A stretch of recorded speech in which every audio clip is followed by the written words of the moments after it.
In the grey stone embrace of St. Petersburg, there lived a man who had no name, only a title. The dreamer. He was a creature of the shadows, a man who did not live in the real world, but in the infinite, colourful corridors of his own mind. For years he walked the streets alone, speaking to houses instead of people, hiding in his corner like a frightened animal. He knew his life was a crime, a sin against reality, yet he could not stop. He was the emperor of his own fantasies, but a beggar in the real world. But on one luminous white night, when the sun refused to set and the city glowed with an eerie light, the script of his lonely life was rewritten. By the canal, he saw a woman crying. Her name was Nastenka. In a moment of uncharacteristic bravery, the dreamer stepped out of his shadows to save her from a drunken stranger. For the first time, he touched reality. But reality came with a warning. She offered him her friendship on the strict condition that he must never fall in love with her. He promised, knowing full well it was a promise he could not keep. As they met night after night, the dreamer confessed his sickness.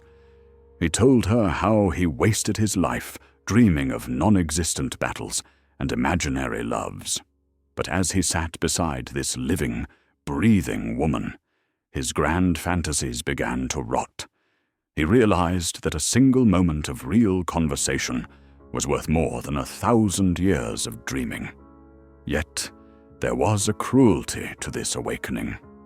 Nastenka was waiting for another man, a lodger who had promised to return and marry her. The dreamer found himself in a torturous purgatory. He became the messenger of his own destruction, carrying her letters to the man he secretly wished would never return. He was torn between a selfless love that wanted her happiness and a selfish desperation that wanted her for himself. He listened to her tears, comforted her heart, and all the while, his own heart was breaking in silence. Then came the fourth night. The lodger had not appeared. Nastenka, broken and abandoned, finally turned her eyes to the man standing right in front of her. She chose the dreamer. In that fleeting moment, the wall between fantasy and reality collapsed. The dreamer was no longer a ghost. He was a man, a fiancé, a person with a future. They made plans, they laughed, and for the first time, he felt the warmth of a life actually lived. But happiness in St. Petersburg is as fragile as the mist. Just as their future began, a shadow appeared on the street.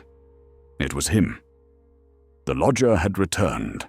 The transformation was instant.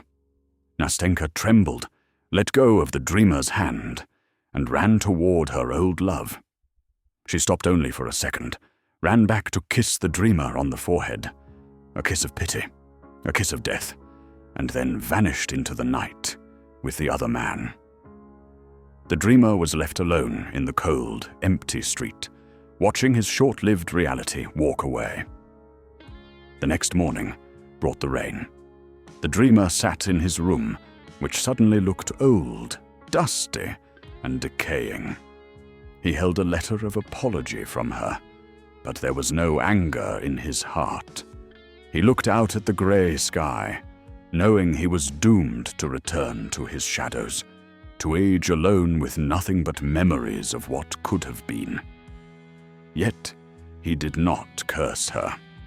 Instead, he asked the universe a final haunting question. A whole moment of perfect bliss. Is that, perhaps, too little for the whole of a man's life?